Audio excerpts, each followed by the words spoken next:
Hello everyone. Today I'd like to show you how I did configure Gpredict for Windows using hamlib to control my IC9700 over USB and my Yaesu G5500 azimuth and elevation rotors, who are driven by a ERC-M controller, also over USB. This setting gave me the best results at this time for controlling doppler on the IC9700. The settings I have on my IC9700 are as follow. First, hit the menu button and then select Set. Scroll down to page 2 of 3 and select Connectors. Now scroll down to page 3 of 4 and select CIV. Take note of these settings and apply them to your radio. You can always revert the factory default setting for any individual parameters simply by holding the parameter button for 2 seconds. So no worry to screw up parameters. So on page 1 of 3, set CIV baud rate to auto. CIV address should be A to H. CIV transceive set to off. This is important, otherwise you will get a lot of instability with the current version of hamlib and Gpredict for Windows. USB LAN remote transceive address to 00H. Now page 2 of 3, set CIV USB port to unlink from remote. CIV USB baud rate to auto. CIV echo back to off, and CIV data baud rate to 19,200 bauds. And lastly, on page 3 of 3, set CIV data echo back to off. That's it for the radio configurations. Now we will set the USB serial port parameter of the IC9700 on Windows 10. You will need to adjust the COM port speed and take note of its number. To do so, right-click the Windows 10 Start menu button and choose Device Manager. Scroll down to Ports, COM and LPT and expand that menu. There you will need to find the Silicon Labs CP210X driver that correspond to your IC9700. There are 2 ports on the IC9700. On my part, it is the first one that we need at COM 10, so take note of your COM port. The second IC9700 port on my part is 13, but we do not need it at this point. Double-click on the first COM port you just took note. There you will go to the Port Parameter tab and set the speed to 115,200 bauds. The rest of the parameters should look like this by default, so no change are needed. Hit OK to apply the settings, and you can close the Device Manager. Note that if you physically change the USB cable port on your computer, Windows will assign a new COM port number and a new setting, which would render the start of hamlib driver impossible. So try not to move these USB cable after they are set, or you will need to make this configuration again. That's it for the IC9700 USB port configuration on Windows 10. Setting the USB serial port parameter of the rotors controller. Now we will set the USB serial port parameter of the rotors controller, a ERC-M on Windows 10. You will need to adjust the COM port speed and take note of its number. To do so, right-click the Windows 10 Start menu button and choose Device Manager. Scroll down to Ports, COM and LPT and expand that menu. There you will need to find the USB serial port converter that correspond to your rotors controller. On my part, it is the last one at COM 7, so take note of your COM port number. Double-click on the last COM port you just took note. There you will go to the Port Parameter tab and set the speed to 115,200. The rest of the parameters should look like this by default. Hit OK to apply the settings, and now you can close the device manager. Note that if you physically change the USB cable port on your computer, Windows will assign a new COM port number and new settings, which would render the start of hamlib driver impossible. So try not to move these USB cable after they are set up, or you will have to make this configuration again. That's it for the rotors controller USB port configuration on Windows 10. Before we start to configure Gpredict and hamlib, I found that setting satellite memory channel on the IC9700 is a good practice. Download the CS9700 software from Icom website to program memory channel is the easiest way. At this time, Gpredict does not push the mode or tone to the IC9700. So this is why I have set up memories for all the satellites I like to work and the upcoming ones that I want to monitor. Here are some examples of the satellite memory I have set up. I particularly enjoy the linear transponder, where we can exchange a bit more than just the locator, and many contacts can be taken at the same time on the transponder bandwidth. As for FM satellite here, they are often overcrowded and many stations step onto each other, so it's often a mess. You can see at each memory names, I have set up the downlink bandwidth limits, so I can always monitor that I'm not over or below the transponder bandwidth. There is an important thing to remember on linear transponder and FM satellite when used with the IC9700, Gpredict, and hamlib. Linear transponder are most of the time said to be inverted. That means both up and downlink modes are opposite, but also their frequency are opposed in their bandwidth limits. Let's take for example CAS4A. You can see on the AMSAT linear satellite frequency summary page that CAS4A uses a UV inverting analog SSB transponder. The uplink is most of the time always in lower sideband for inverting transponder. The downlink is in USB since, like we said, it's an inverting transponder. By the way, I have a trick to remember which mode goes to the uplink or downlink. We are down here on Earth when we transmit at a satellite in the sky, so lower sideband for our transmit. The transmit from the satellite is up in the sky, so USB for our receive. Back to the satellite parameters, you can also see that the downlink frequency covers from 145.860 through 145.880 MHz, so a 20 kHz bandwidth. This is the bandwidth limit I wrote down on the IC9700 satellite memory name, from low to high frequency. Since it is an inverting transponder, the uplink frequency is also reversed. But as you can see on the AMSAT linear satellite frequency summary page, it states that the uplink frequency is from 435.210 through 435.230, equally 20 kHz bandwidth, and it is shown not inverted.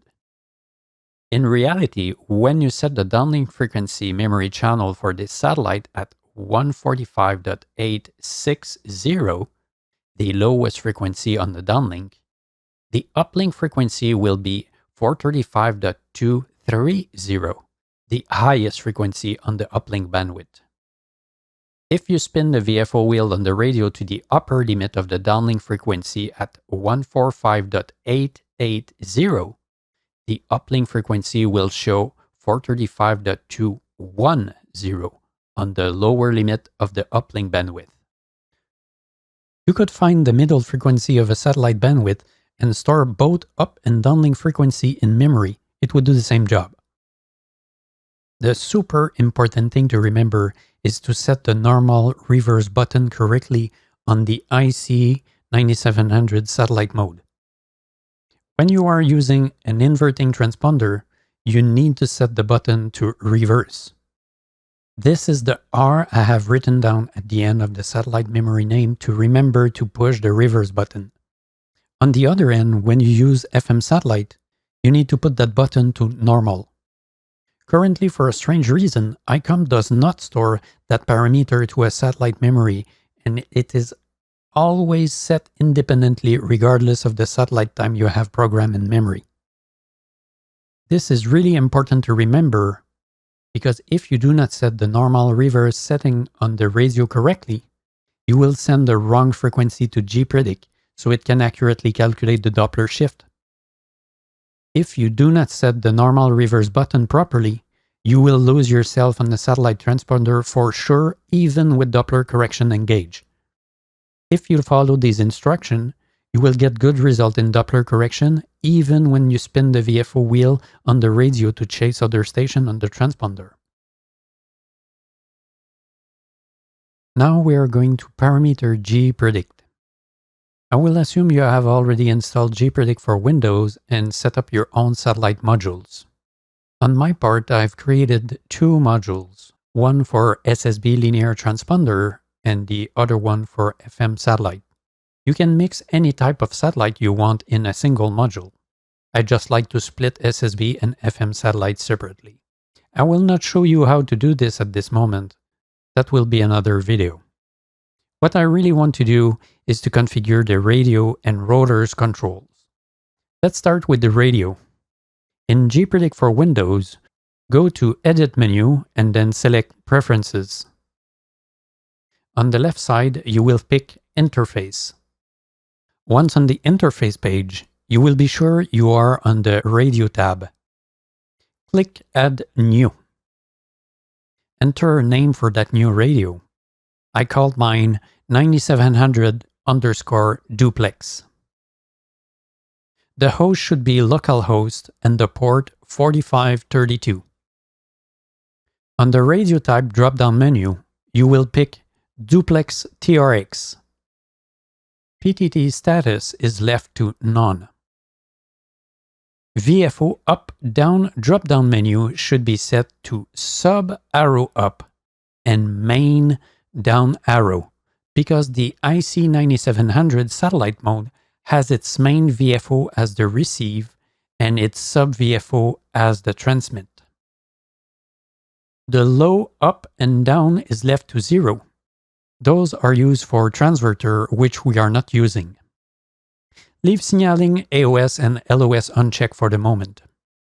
Hit the OK button and your IC9700 is configured in Gpredict. Rotors control in Gpredict for Windows. Go to the Edit menu and then select Preferences. On the left side, you will pick Interface. Once on the interface page, you will be sure to be on the Rotators tab. Hit Add New and enter a name for the rotor controller.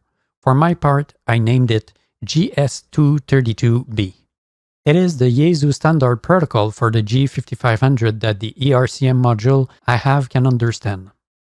The host is set to localhost. The port is 4533. Minimum azimuth is set to 0 and maximum azimuth is set for 450 for me since I run a G5500. If you have a G5400, you would set this to 360. Minimum elevation is set to 0 and maximum elevation is set to 180 if you want the system to do an antenna flip over, or set it to 90 to prevent a flip over of the antenna. Azimuth and stop is set to 0. Hit OK and you have configured your GS232B interface in Gpredict.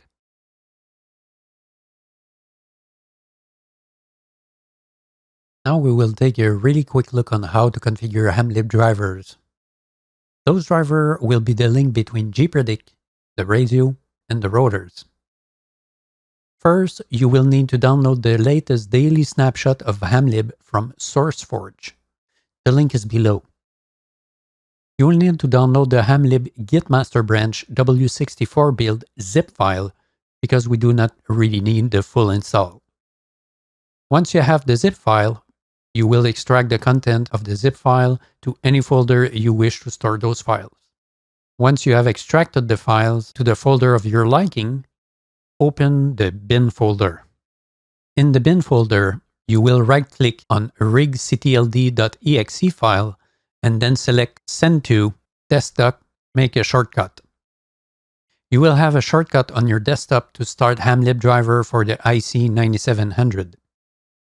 You can rename the shortcut to RIGCTLD-IC9700, for example. But before we can start the driver, we need to set some switch parameter to it. Right-click the shortcut on your desktop and click Properties. On the Shortcut tab, you should see a target link. This is where we need to edit the switch parameters. You should see the folder structure where RIGCTLD file reside in the target input box. Put the cursor at the end of the link and make a single space. You will add the following switch without touching anything in the link structure. -M space 3081 space -R space COM10 space -T space 4532 space -S space 115,200 space -VVV. The -M switch is for selecting the IC9700 model driver. The -R is for the COM port number of the USB Silicon Lab driver found in the device manager. You wrote down that driver port previously in that video. The -T is for the radio port that is set in Gpredict, so 4532. The -S is the serial port speed to be set at 115,200 bauds. Now the -VVV switch is only for test purpose.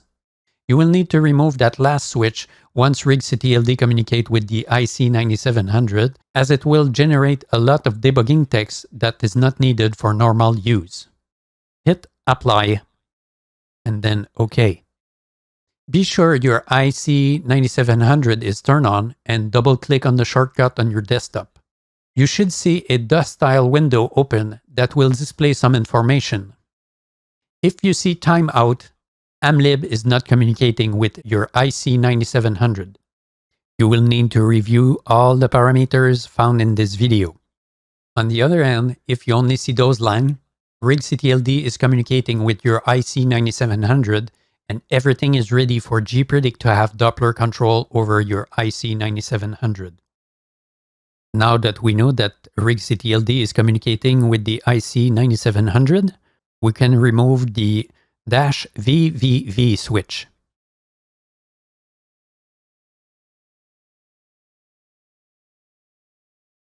Hit Apply, and then OK.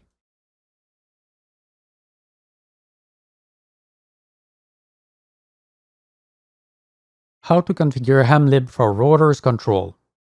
To configure hamlib rotors control, in my case a G5500 tied to a ERC-M controller in GS232B mode over USB, go back in the folder where you unzip the hamlib library and open the bin folder. In the bin folder, you will right-click on ROTCTLD.exe file, then select Send to Desktop, make a shortcut.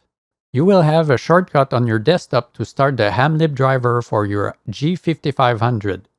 You can rename the shortcut to ROTCTLD-GS232, for example. But before we can start the driver, we need to set some parameter switch to it. Right-click the shortcut on your desktop and click Properties. On the Shortcut tab, you should see a target link. This is where we need to edit the parameter switch. You should see the folder structure where ROTCTLD file reside in the target input box. Completely at the end of the folder structure link, you will add the following switch without touching anything in the link structure. Put the cursor at the end of the link, make a single space, and add the following switches: space -M space 603 space -R space COM7 space -S space 9600 space -T space 4533 space -VVV. The -M switch is for selecting the Yaesu GS232B protocol model driver. The -R is for the COM port number of your rotor's controller. For my part, it is a ERC-M set at COM 7. The -T is for the rotor control port that is set in Gpredict, so 4533. The -S is the serial port speed set at 9600 bauds. Now the -VVV switch is only for test purpose. You will need to remove that switch once ROTCTLD communicate with the ERC-M or your interface, as it will generate a lot of debugging text that is not needed for normal use. Hit Apply and then OK. Be sure your rotor control interface is turned on and double-click the shortcut on your desktop. You should see a dust-style window open. If you see timeout or the windows close quickly after it is started, hamlib is not communicating with your rotor controller. If you see those line, ROTCTLD is communicating with your rotor interface and everything is ready for Gpredict to control your rotors. Now that RIGCTLD is communicating with the IC9700, we can start Gpredict for Windows.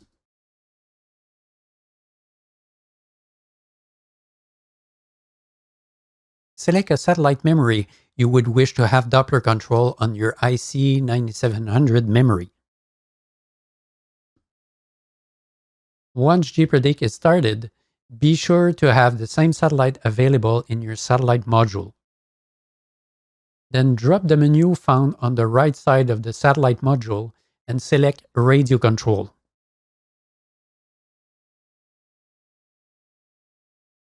Select the same satellite as your IC9700 memory channel and pick the right transponder you wish to control. On the device setting, be sure to have your 9700_duplex selected in device number 1. Set the pulse cycle to 2000 and hit Enter. I find it worked best at those values for phone communications. You are now ready to have the Doppler control on your IC9700. Click the Track button and then the Engage button. You should see both frequencies being updated on your IC9700.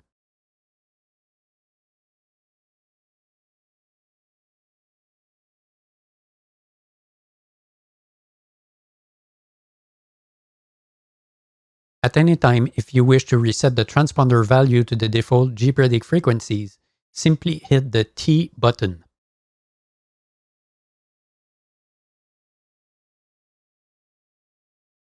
You can tweak the uplink frequency if you hear yourself a little bit off on some satellite. There you go, you can now use Doppler control on your IC9700. You can use the VFO wheel on the radio to chase other stations on the transponder. Gpredict should update the frequency accordingly. You might need to tweak the uplink frequency from time to time.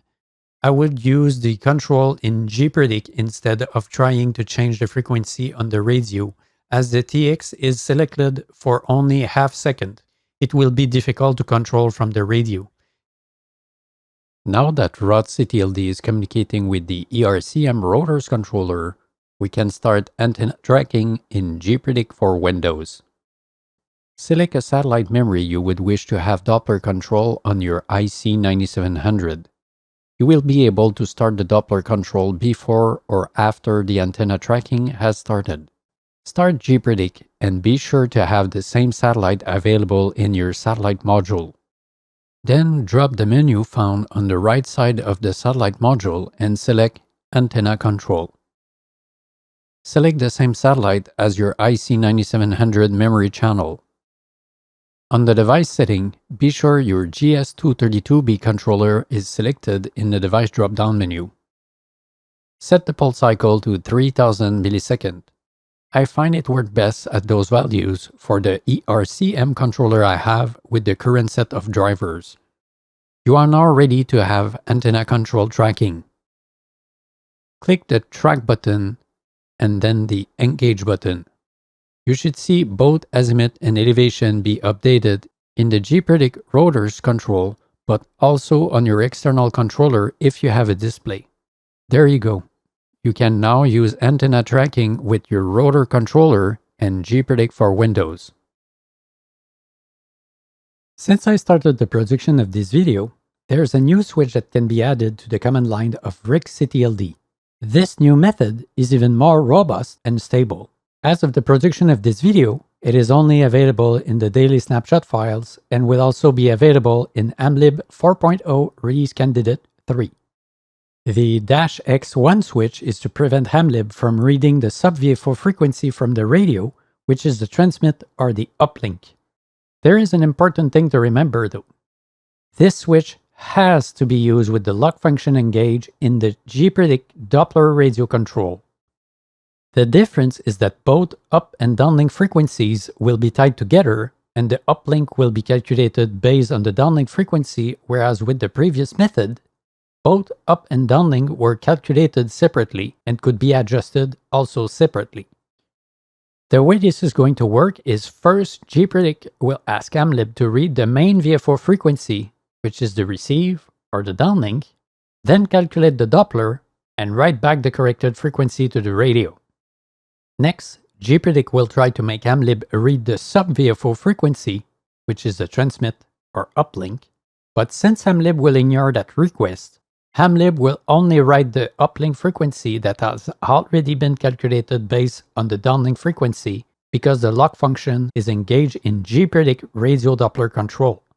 This method ensures a solid Doppler control and will always be properly calculated, whereas with the previous method, without the -X1 switch, frequency drift can be observed and need to be retuned from time to time on the radio frequency Doppler controls in Gpredict.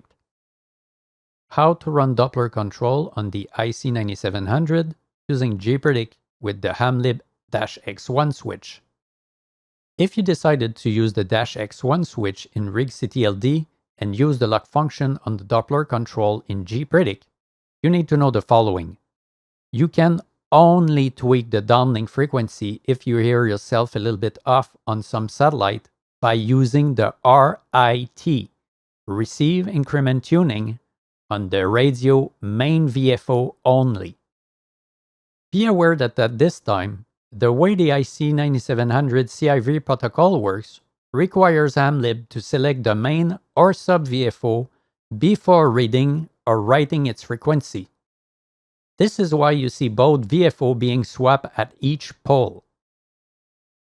For a brief moment, the radio will swap to the sub-VFO and write the corrected frequency every 2000 milliseconds, and during that brief period, if you were turning the multi-button on the IC9700 to tune the downlink RIT, you will change the memory channel of the radio or drastically change the uplink frequency, which will make you lose the satellite. This happens because the multi-buttons serve different purpose on each main and sub-VFOs. Even if you have turned on the RIT on the sub-VFO, you won't have enough time to tune it, as the sub-VFO is only selected for a brief moment and it will badly detune what you are trying to achieve. You must only use the multi-button to tune the RIT on the main VFO for the downlink while it is waiting for the next frequency pole. You have a little bit less than 2000 milliseconds to do this, or less, or more, depending on the pole rate you wrote down in the Doppler correction window in Gpredict. So what I have done at this time is to write down on paper every RIT correction I need for every satellite I use.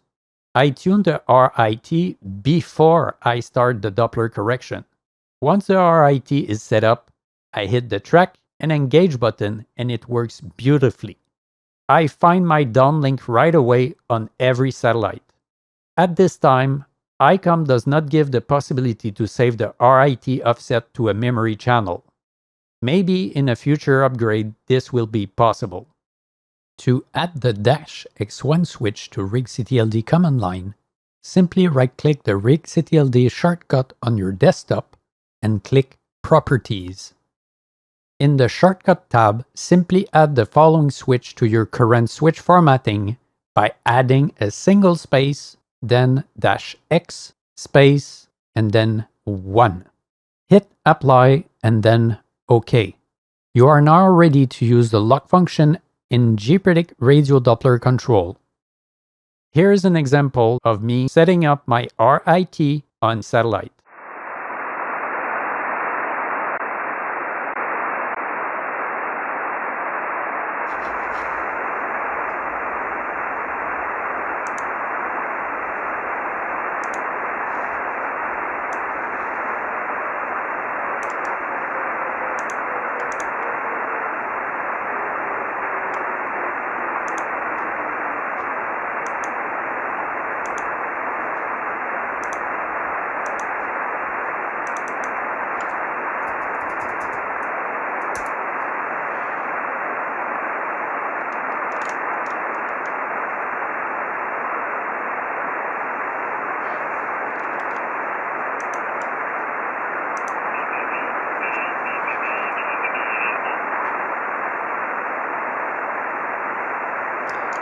This is Victor Alpha 2 Charlie Sierra Tango testing on RS44, the Doppler control with Gpredict for Windows on the IC9700. 1, 2, 3, 4, 5. 1, 2, 3, 4, 5. 1, 2, 3, 4, 5. 1, 2, 3, 4, 5.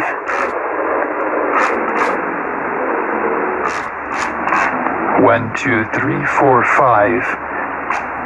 1, 2, 3, 4, 5. And once you tune with the RIT, you can walk the satellite and it will always stay on frequency. It works beautifully well. 1, 2, 3, 4, 5. This is Victor Alpha 2 Charlie Sierra Tango testing on RS44. So there you go. This is the Doppler correction on the IC9700 and Gpredict for Windows. 7-3 to all.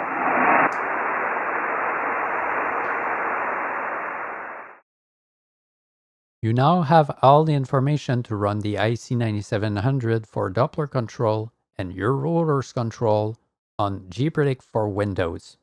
Here's a list of radios and rotors controller. You will need to adapt the switch string in the hamlib command lines to reflect the equipment type you are using. There might be tweaks that need to be done on particular equipment. You can post questions down below. The community and myself will try to reply to you as much as we can. Remember that all the information found here is free. The software are also free, so keep that in mind. I hope you found this video helpful, and maybe we'll establish a satellite contact soon. 7-3 from Victor Alpha 2, Charlie Sierra Tango.